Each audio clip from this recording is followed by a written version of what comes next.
It was 3 a.m., and the oppressive darkness surrounded me as I awoke to the rhythmic thudding of my own heartbeat. The room was pitch black, devoid of any discernible shapes or outlines. A chilling silence hung in the air, broken only by the eerie echo of my pulse. Instinctively, my hand fumbled through the void, desperately searching for the comforting familiarity of a light switch. As my fingers grazed the cold surface of the wall, they encountered an unexpected obstacle. A hand, cold and lifeless, gripped the same spot. A shiver ran down my spine as I recoiled from the unexpected touch. Panic set in, and my mind raced to comprehend the surreal situation. I strained my eyes, attempting to pierce through the impenetrable darkness, but there was nothing to see. Whose hand was this? The unsettling realization crept over me that I was not alone in the obscurity of that room. Fear intensified as I considered the possibility that a stranger, or something far more sinister, shared the space with me. Attempting to stifle my rising panic, I cautiously inched away from the icy grip, my senses hyper-aware of every subtle sound. The silence was disturbed by a low, guttural moan originating from an indeterminate source. It reverberated through the room, sending chills down my spine. The desperate quest for the light switch resumed, my hands moving with a newfound urgency. Yet, every attempt was met with the same unnerving resistance, the lifeless hand persistently blocking my path. The heartbeat, once a mere echo, now thundered in my ears, mirroring the rapid pace of my own growing dread. In the oppressive darkness, my mind conjured vivid images of the hand's owner, an unseen entity lurking in the shadows, silently observing my every move. Questions raced through my mind. Was this a malevolent spirit, a lost soul seeking contact, or something even more sinister? Time lost its meaning in that lightless void, and the struggle to find the elusive light switch became an agonizing journey into the unknown. The air grew heavier with each passing moment, and the moans escalated into haunting whispers that seemed to emanate from the very walls. As I grappled with the surreal horror of the situation, a chilling realization dawned upon me. The hand felt oddly familiar, as if a spectral doppelganger of myself was reaching out from the shadows. The thought sent shivers down my spine, raising unsettling questions about the nature of the darkness enveloping me.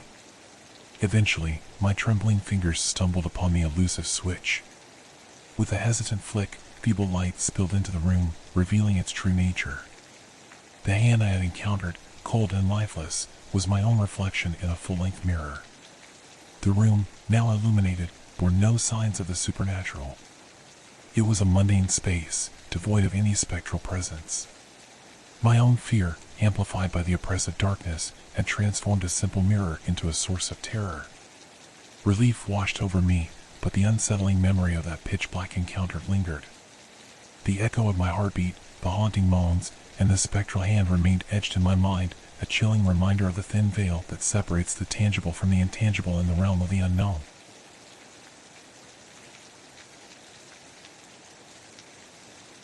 The clock struck midnight as I entered the desolate corridors of the abandoned asylum.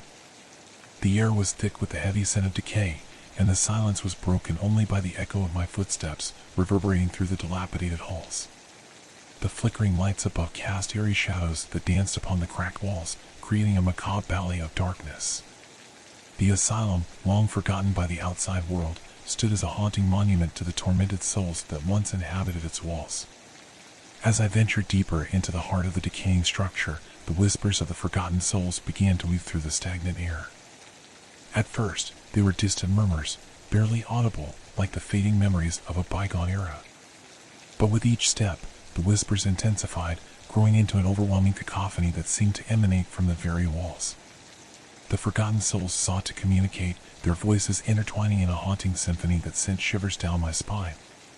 Their words were indecipherable, a blend of anguish and despair that echoed through the long-forgotten halls. The flickering lights above added to the surreal ambience, casting distorted shadows that seemed to take on a life of their own. Tormented figures, eternally trapped between the realms of the living and the dead, emerged from the darkness, their spectral forms following my every step. I could feel their eyes upon me, even though their faces remained obscured by the shadows. The weight of their presence bore down on me, an oppressive force that threatened to engulf my very soul. My heart pounded in my chest as I navigated the labyrinthine corridors, each step echoing with a sense of foreboding. The asylum, once a place of supposed healing, had become a breeding ground for the residual pain and suffering of those who had long departed. The forgotten souls sought solace in my presence, their whispers pleading for acknowledgement and release. As I reached the heart of the asylum, a cold wind swept through the corridors, extinguishing the feeble lights that struggled to maintain their flickering existence. Darkness enveloped me, and the whispers reached a crescendo, becoming almost deafening in their intensity. The tormented figures, now mere silhouettes against the abyss, closed in around me. I could feel their despair, a palpable force that pressed against my very being. Panic gripped me, but there was no escape from the spectral entourage that shadowed my every move. In the pitch-black darkness, a ghostly apparition materialized before me, the embodiment of the asylum's tragic history. It extended an ethereal hand, fingers reaching out in a silent plea for understanding. The whispers, now coherent in their desperation, recounted tales of suffering and abandonment. As the spectral figure's hand touched mine, a surge of emotions flooded through me, grief, fear, and an overwhelming sense of empathy. In that moment of connection, the asylum's forgotten souls found a conduit for their stories, and the oppressive whispers began to dissipate. The flickering lights flickered once more, revealing the asylum in its decrepit state. The tormented figures receded into the shadows, their silent cries echoing into the abyss. The whispers of the forgotten souls lingered, but now they carried a sense of gratitude, as if the acknowledgement of their existence brought a modicum of peace to the haunted asylum. With a heavy heart, I retraced my steps, leaving the abandoned asylum behind. The echoes of the forgotten souls faded into the distance, swallowed by the silence that once again enveloped the decaying corridors. The spectral encounter served as a chilling reminder that the past, no matter how forgotten, can cast a long and haunting shadow on the present.